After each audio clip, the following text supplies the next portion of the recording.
Hey, hey, hey! Chapter 4 of Tonight on the Titanic. Put on your life belts. That's what it's called. I'm wearing my cool Reds hat. Jack and Annie slipped through the door off the boat deck. Teddy was at their heels. Wow, breathed Annie. Arf, arf, Teddy barked. They were at the top of the empty grand stairway. It was beautiful. It was made of dark, glossy wood. A huge dome with lights hung above it. At the top of the stairs was a fancy clock. The hands of the clock were at 12:20. Oh man, it's 20 minutes after midnight, said Jack. The ship's going down in 2 hours. They hurried down the carpeted steps and into the first-class hallway. Teddy followed along. Jack looked at the map in the book. These are the staterooms, he said. This hall will take us to the third-class open deck. Hey, look, said Annie. The floor is slanting down. Jack caught his breath. She was right. That means the front of the ship is already sinking, he said. Just then, a man in a white uniform came down the hall. He knocked on the doors. Put on your lifeboats at once and come up to the boat deck, he called.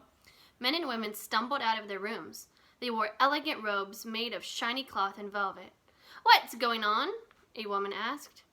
There's been a little accident, the man in the uniform said cheerfully. Oh, how silly, said the woman. It's not silly, said Annie. Do what he says.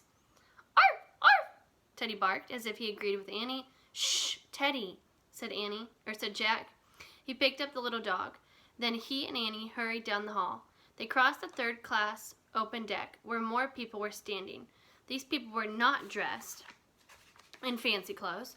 They mostly wore plain, dark coats. They didn't seem worried either. They were all joking and laughing. Jack and Annie slipped through the crowd. They went into a big, smoky room. 4 men were playing cards. A woman played the piano. A young couple danced to the music. Put on your lifeboats and go up to the boat deck, Annie shouted. The people looked at Annie in surprise.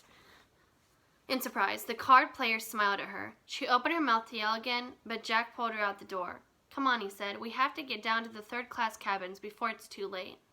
They hurried down another hall. Then they climbed down another stairway. Jack carried Teddy the whole way.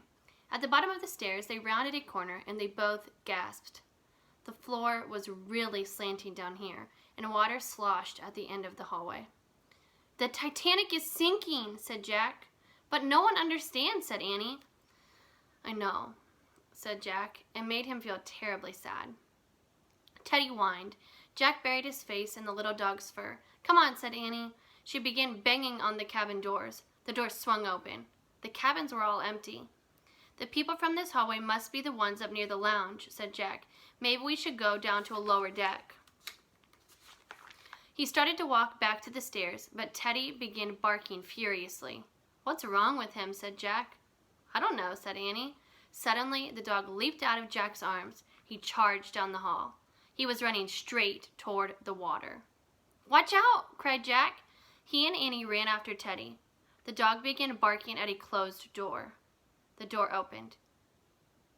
I wonder what you think is behind it. A very small boy peeked out. That's the end of chapter 4. Chapter 5 is called William and Lucy. Who do you think they are? Next video, I have a surprise for you at the beginning. Something that I told you in an earlier video I would show you. So take a look. Talk to you soon. Bye.